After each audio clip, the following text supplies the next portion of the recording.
जय हिंद। देखिए, एक बर्मुडा ट्रायंगल है जो जहाज़ों को, हवाई जहाज़ों को निगल लेता है। यहाँ कोई जहाज़ वगैरह भी जाती है तो निगल लेगा। ये अटलांटिक महासागर में है, इसे अंध महासागर कहते हैं। और अमेरिका के पास यहाँ जो क्यूबा है, इस एरिया में एक ट्रेंगुलर शेप में बड़ा लंबा एरिया, लगभग 3 लाख किलोमीटर स्क्वायर का एरिया, बहुत बड़ा एरिया है ये। इसको हम थोड़ा सा वहाँ पे जूम करके समझते हैं। देखिए, ये एरिया जो है, ये 3 बड़े बड़े एरिया उसको मिला के बनाया जाता है। वर्ल्ड मैप में देखेंगे तो ये ट्रायंगल यहाँ आएगा। जबकि अगर इस पर्टिकुलर एरिया को जूम करें तो ये फ्लोरिडा के पास से स्टार्ट होता है, और यहाँ प्यूर्टो रिको जो अटलांटिक महासागर की सबसे गहरी खाई है, वहां से जाके ये बर्मुडा द्वीप पर तक जाता है। ये एरिया है यहाँ पर, जिसे यहाँ तक दर्शाया गया है। ये लगभग 3 से 4 लाख के एरिया, कहीं कभी कभी ये बड़ा हो जाता है। इसका एक्यूरेट कोई मार्किंग नहीं है कि जो आदमी पूरा एरिया को बता सके। हम तो यहाँ भले ऐसे ट्रायंगल बना दिए, बट समुद्र में ऐसा कोई ट्रायंगल नहीं है। बट अगर इस एरिया में कहीं से भी कोई जहाजें आती हैं तो उनके साथ कुछ अप्रिय घटनाएं हो जाती हैं।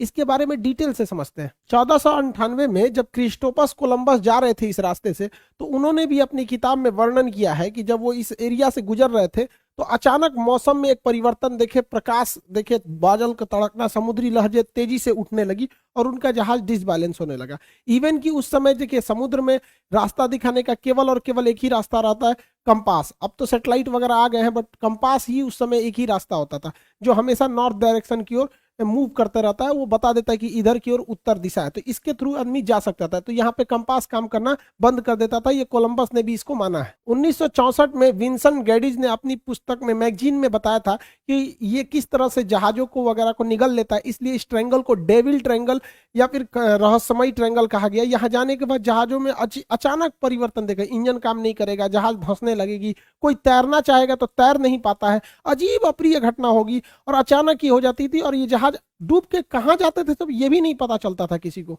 यूं तो यहाँ हजारों घटनाएं हुई हैं। कुछ फेमस घटना देखते हैं। अगस्त 1942 में अमेरिकी नौसेना के जहाज अपने रूटीन एरिया पे थे सब, उन्हें बम्बार्डमेंट करके लौटना था इसी बर्मुडा ट्रायंगल के ऊपर से। लेकिन अचानक उनका संपर्क रेडियो स्टेशन से टूट जाता है, उसमें लगे हुए इंस्ट्रूमेंट काम करना छोड़ देते हैं, उनका नेविगेशन सिस्टम पूरी तरह फेल हो जाता है। सब में एक कॉमन समस्या देखी जाती है कि उनका कंपास काम नहीं कर रहा होता और ये जहाज पूरी तरह ध्वस्त हो जाता है।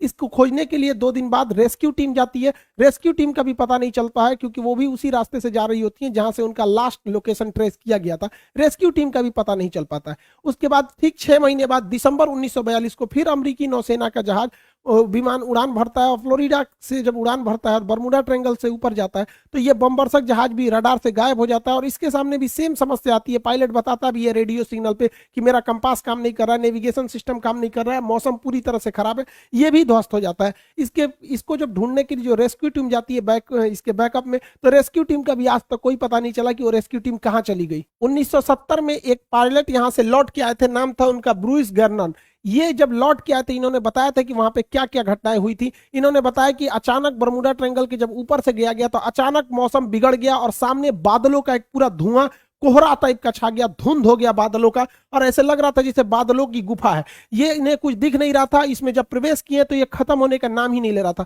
इसके अंदर मौसम इतना खराब था और इनका रेडियो फ्रीक्वेंसी भी गड़बड़ काम करी थी, इलेक्ट्रॉनिक्स वगैरह काम करना छोड़ दिए थे इनके जहाज के, और इनकी जहाज की रफ्तार बहुत ही तेज हो गई थी। और रडार पे कोई भी दूसरा रेडियो स्टेशन या एयरपोर्ट अथॉरिटी का कोई भी रडार सिग्नल मैच नहीं कर रहा था। इन्हें कुछ समझ में नहीं आ रहा था, और लेकिन ये जहाज को आगे की ओर ले जा रहे थे। लगभग 3 मिनट बाद, एक अच्छी खासी दूरी तय करने के बाद, ये उस जोन से बाहर निकले और उसके बाद ये अपनी जहाज को लैंड कराए। लैंड कराने के बाद देखिए इत्तेफाक क्या हुआ था कि वो 3 मिनट में ही 150 किलोमीटर की दूरी तय कर लिए थे। यानी इनकी जो रफ्तार हो गई थी लगभग 3000 किलोमीटर प्रति घंटा हो गई थी, जो अभी किसी भी पैसेंजर जहाज के लिए पॉसिबल नहीं है। ये तो मिसाइल और लड़ाकू जहाजों की स्पीड होती है। बहुत लंबे अरसे तक ये बर्मुडा ट्रायंगल जो था एक रहस्य का कारण बना। लोगों को लगता था कोई अदृश्य शक्ति है जो जहाजों को, शिप को अपनी ओर खींच लेती है, लेकिन ऐसा कुछ भी नहीं है। इसके पूरे रहस्य पर पर्दा उठाया जा चुका है। इवन की बर्मुडा ट्रायंगल दुनिया के 10 सबसे खतरनाक जगहों में से भी एक नहीं है। मतलब सोचिए, 10 खतरनाक जगहों में भी इन्हें शामिल नहीं किया गया। इसका मतलब ये एक कहानी है। फेमस हो जाता है कोई कोई चीज बहुत ऐसे ही कि जहाजों को निगल जाता है, ये होता है, ऐसा कुछ नहीं होता है। यहाँ कुछ नेचुरल घटनाएं होती है, कोई सुपर नेचुरल नहीं है जिसका लॉजिक भी अवेलेबल है। सबको हम लोग समझते हैं। जो जहाजों का मलबा गया और नीचे समुद्र के तल पे, देखिए यहाँ जो एरिया है बर्मुडा का, जो एरिया, इस एरिया के नीचे ज्वालामुखी है सब, और ये ज्वालामुखी विस्फोट करते हैं सब। जब भी ज्वालामुखी विस्फोट होता है तो कुछ जहरीली गैसें निकलती हैं। इसमें मीथेन वगैरह की मात्रा निकलती है। मीथेन गैस वगैरह जब पानी से मिलता है तो उसकी डेंसिटी को एकदम घटा देता है। जब डेंसिटी, समुद्र की डेंसिटी घट जाती है तो जहाजों को डिजाइन किया गया रहता है समुद्र की डेंसिटी के हिसाब से, उसके घनत्व के हिसाब से, ताकि वो ऊपर तैर सके। डेंसिटी घटने की वजह से अचानक वो नीचे धंसने लगती है, और यही वजह है कि वहां अगर कोई तैरने की भी कोशिश करता है तो नहीं तैर पाता है, क्योंकि उनका घनत्व घट जाता है। जैसे मच्छर जो होता है मिट्टी तेल के ऊपर, पानी के ऊपर तैर रहा होता है, आप एक ढक्कन मिट्टी तेल मिला देंगे ना, या तो वो मिट्टी की तेल से सूंघने से नहीं मरता, उसका घनत्व तो कम हो जाता है और डूब के उसमें मर जाता है। यही घटना यहाँ डूबने के कारण होता है। दूसरा कारण यह है कि बरमूडा के आसपास के एरिया में छोटे छोटे समुद्री पहाड़ हैं सब इस शेप में। जब हवाएं इस पहाड़ से टकराती हैं तो उनमें एक हलचल होने लगता है, जिस हलचल से यहाँ पे एक बवंडर, एक चक्रवात उत्पन्न हो जाता है, और ये बादलों को और वहां के समुद्र के जल को पूरी तरह लहर में बदल देते हैं। और इसमें अगर कोई हवाई जहाज या कोई शिप आ जाता है तो उस चक्रवात के बीच में फंस जाता है, जिससे कि इसमें दुर्घटना हो जाती है। पानी वाली जहाजों के डूबने का तीसरा जो कारण है वो बड़ा सिंपल है, समुद्र के अंदर की पहाड़ियां। समुद्र के अंदर की वह पहाड़ी जो बाहर तक नहीं निकल पाती, उन्हें रीज या कटक कहते हैं। ऐसे कटक इटली और तुर्की के पास बहुत ज्यादा मात्रा में पाए जाते हैं। यहाँ अक्सर जहाज वगैरह गिर जाते हैं, सब नीचे का पेंदी टकरा जाता है। जैसे देखिए ये समुद्र का लेवल है, तो यहाँ पे जहाज चल रही है तो उसको ये नहीं पता है कि नीचे मेरे समुद्र है कि नहीं, और नीचे से कुछ पहाड़ी अगर ऊपर आती है तो इसके पेंदी से टकरा जाती है। ऐसी घटना इटली और तुर्की के पास बहुत ज्यादा देखने को मिलती है। आप देखेंगे इटली के तट के पास ही इतना बड़ा जहाज टकरा गया, यहाँ पर एक मालवाहक जहाज टकरा गया, यहाँ पे बड़ी बड़ी शिप टकरा टकरा के गिरी है सब। अब बताइए ये तो गलती है इन लोग की, जो कैप्टन है, क्योंकि इतने मॉडर्न शिप को अगर गिरा दिए लोग तो गड़बड़ बात है। उस समय जहाजों की दुर्घटना ज्यादा होती थी क्योंकि न रडार था न सोनार था।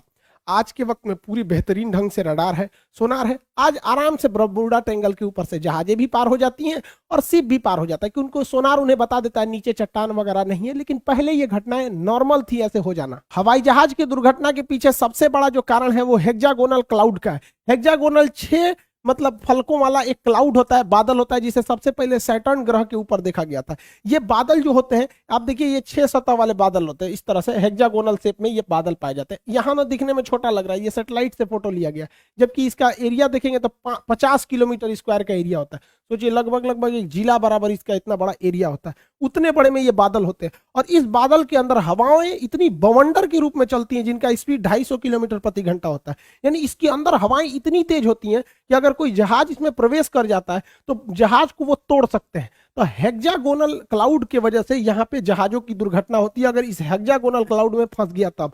और ये भी देखिए फंसता भी, अगर विपरीत दिशा में फंसेगा तो तोड़ देगा उसको, और नहीं तो अगर सेम इधर ही हवाएं चल रही हैं उसी में जहाज भी फंसेगा तो जहाज की स्पीड को बहुत तेज बढ़ा देता है। यही वजह है कि जब वहां से कई जहाजें गुजरी हैं तो उनका स्पीड अचानक बहुत तेज बढ़ गया है। तो इसमें कोई दैवीय या भूत प्रेत वाली घटना या फिर कोई ऐसी चीजें नहीं है जिसका कोई पता नहीं लगेगा। नॉर्मल चीजें, अब ऐसी घटनाएं नहीं होती हैं, लेकिन ये पुरानी कहानियां, इस पे इतनी मूवी बना दी गई है, करोड़ों रुपए लोग कमा लिए इसके लिए। कहानी चाहिए एक डायरेक्टर को, अच्छा खासा कहानी बन जाता है। तो ये आप समझिए साइंटिफिक कारण। अब ऐसा कुछ नहीं होता है। ये तो रहा भैया आपका बरमूडा ट्रायंगल का, जो इधर अटलांटिक महासागर के पास कैरेबियन सागर में। ऐसे ही ये घटना जापान के पास हो गई। यहाँ पर जापान के पास भी एक ट्रेंगुलर शेप में एरिया है, वहां 1980 में एक जहाज जा रहा था डर्बीशायर। ये इतना बड़ा जहाज था जो टाइटेनिक से 2 गुना था। यहाँ कई लाख टन इसमें आयरन ओर की मात्रा भरी हुई थी। अचानक ये डूब गया, इस एरिया में अचानक डूब गया। जापान की सरकारी टीम ने उसे रेस्क्यू टीम भेजा था पता लगाने के लिए, वो भी डूब गई।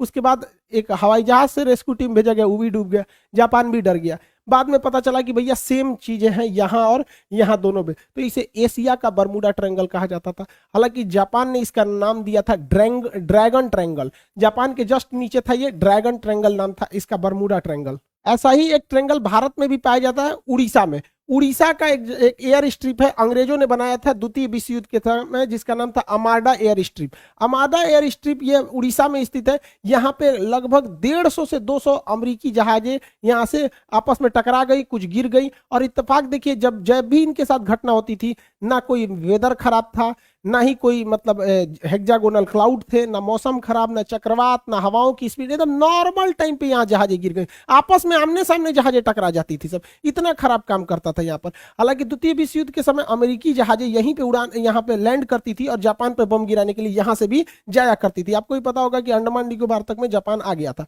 तो इतनी जहाजें अमेरिका की यहाँ से क्रैश की गई थी और उनका बहुत सारा हुआ था। हालांकि ये मिलिट्री का एरिया था, इसलिए इस फाइलों को बंद कर दिया गया, बहुत ज्यादा डिस्क्लोज नहीं किया गया। तो ये भारत का बरमूडा ट्रायंगल आप कह सकते हैं। तो ये तीनों जगह। अब इसके पीछे क्या लॉजिक है भैया? आपको बर्मुडा का लॉजिक बता दिए, जो सेम लॉजिक ड्रैगन ट्रायंगल पे भी है, दोनों सेम है। यहाँ क्या है कि ये एरिया झारखंड से करीब है और झारखंड के जादूगोड़ा के पास यूरेनियम की खदान है। आपको पता है यूरेनियम एक बहुत ही रेडियो एक्टिव चीज होता है। ये इलेक्ट्रॉनिक सिस्टम वगैरह को अचानक अगर हाई रेडिएशन होगा या इत्यादि होगा तो इसका बड़ा इफेक्ट पड़ता है, जिससे कि इलेक्ट्रॉनिक सिस्टम काम नहीं करते थे, नेविगेशन खराब हो जाता था, दोनों जहाजों का नेविगेशन एक ही डायरेक्शन में दिखाने लगता था। इसी की वजह से इसलिए दो जहाजें आपस में आमने सामने यहाँ पर टकरा जाती थी अमार्डा एयर स्ट्रिप पर। हालांकि ये चीजें आप बहुत कम सुने होंगे क्योंकि ये मिलिट्री वाला जो एयरबेस होता है उसकी बहुत ही चीजों को टॉप सीक्रेट ही रखा जाता है। आप तीनों तरह के ट्रायंगल को देखें, इत्तेफाक देखिए, ये वाला है बर्मुडा ट्रायंगल और यहाँ पर है प्रशांत महासागर, अटलांटिक महासागर में, प्रशांत महासागर में है यहाँ पर ड्रैगन ट्रायंगल और भारत में है यहाँ पर आपका अमार्डा एयर स्ट्रिप। अगर आप इसको देखिएगा अक्षांश तो तीनों एक ही अक्षांश पे आएंगे सब आपको। देखिए तीनों एक ही लेटीट्यूड पे लगभग आ जाते हैं, तो ये एक इत्तेफाक कह सकते हैं। हालांकि सबके पीछे साइंटिफिक कारण है। अब ऐसी कोई घटनाएं नहीं होती हैं। जो भी कहता है कि यहाँ पे कोई सुपर नेचुरल पावर है, ये है सब मन गढ़ंत कहानी है ये सब। हालांकि अटलांटिक महासागर में एक और जगह है सारगैसो, यहाँ सारगैसो सागर है। ये सागर है ही नहीं है एक्चुअली, यहाँ एक शैवाल पाया जाता है, एलिगी, जो समुद्र में तैरते रहता है, बहुत लंबा लंबा पाया जाता है, घास है इस तरह। यहाँ अगर जहाजें, छोटी मोटी जहाजें फंस जाती है ना तो उसी में फंस के रह जाती है, इसलिए यहाँ पे देखिए इतना बड़ा बड़ा घास पाया जाता है, पूरी समुद्र को ये घास ढक लेता है। सारगैसो घास पाए जाने की वजह से जितने एरिया में वो घास पाया जाता है उस घास वाले एरिया को, उस शैवाल वाले एरिया का नाम रख दिया गया है सारगैसो सागर। हालांकि सारगैसो कोई सागर नहीं है, वह सागर का वह हिस्सा है जहां ये वाला शैवाल पाया जाता है, सारगैसम नामक शैवाल पाया जाता है। इसलिए यूपीएससी सीडीएस में एक बार क्वेश्चन पूछा था, वो कौन सा ऐसा सागर है जिसका कोई भी तट रेखा नहीं है, मतलब जमीन से नहीं टच करता है। तो सारगैसो सागर जमीन से टच नहीं करेगा क्योंकि वो बीच का तो सागर है नहीं, वो बस एरिया है। यहाँ जहां जहाजों को, छोटी जहाजों को आने जाने के रोक लगाया गया क्योंकि उसकी पंखी वगैरह में ये सब घास वगैरह फंस जाते हैं सब। इसी सारगैसो सागर के पास ऊपर से ठंडी हवा जलधारा आती है जिसका नाम है लेब्राडोर की धारा। इस सारगैसो सागर को ठंड के दिन में पूरी तरह बर्फ के टुकड़ों में भर देती है। इसी सारगैसो सागर में अप्रैल 1912 को टकरा गया था टाइटेनिक जहाज और इसी सारगैसो सागर में लिब्राडोर द्वारा लाई गई ठंडी जलधारा के बर्फ से टकराने से टाइटेनिक जहाज डूब गया था। अगला क्वेश्चन पूछता है ब्लैक होल से। अंतरिक्ष का ब्लैक होल है, इसकी डेंसिटी सबसे ज्यादा होती है। इसकी डेंसिटी इतनी ज्यादा होती है कि इसके एक चम्मच मिट्टी का, अगर हम ब्लैक होल से एक चम्मच मिट्टी लाएंगे और उसका वजन करेंगे तो 10 हाथियों के बराबर होगा। सोचिए इतना भयानक ये डेंसिटी होता है, इतना घना होता है, ये प्रकाश को भी जाने नहीं देता है। तो क्वेश्चन भी पूछेगा कि ब्लैक होल प्रकाश को भी गुजरने नहीं देता है, क्यों? तो ऑप्शन नंबर बी पर आंसर होता है अति उच्च घनत्व के कारण। और इसका एक उल्टा क्वेश्चन पूछता है, एक वह हाइपोथेसिस को क्या कहते हैं जिसमें यह मान लिया जाता है, यह कल्पना किया जाता है कि सारे प्रकाश वहीं से आ रहे हैं, तो उसे हम व्हाइट होल कहते हैं। हालांकि ब्लैक होल और व्हाइट होल का पूरा परिकल्पना हम आपको ज्योग्राफी के क्लास में पढ़ा चुके हैं। भारत के जम्मू कश्मीर में लद्दाख और बारामूला की कुछ ऐसी पहाड़ियां हैं जिनमें चुंबकीय क्षमता है। ये भी क्या करती हैं, जहाजों के डायरेक्शन को भटका देती है। यहाँ पर एक चिनाब नदी पर ब्रिज बनाया जा रहा है जो सबसे ऊंचा ब्रिज है, कंप्लीट हो जाएगा तो इसके बारे में भी टोटल समझा देंगे कि ये ब्रिज क्या है। और इसके अलावा आप एक तो बड़ा सुने होंगे, सोच रहा अमेरिका में एरिया 51 एलियन वगैरह वाला एरिया, इस सबको कभी और क्लास में समझेंगे। आई होप आप इसे समझे होंगे। मिलेंगे नेक्स्ट क्लास में। जय हिंद।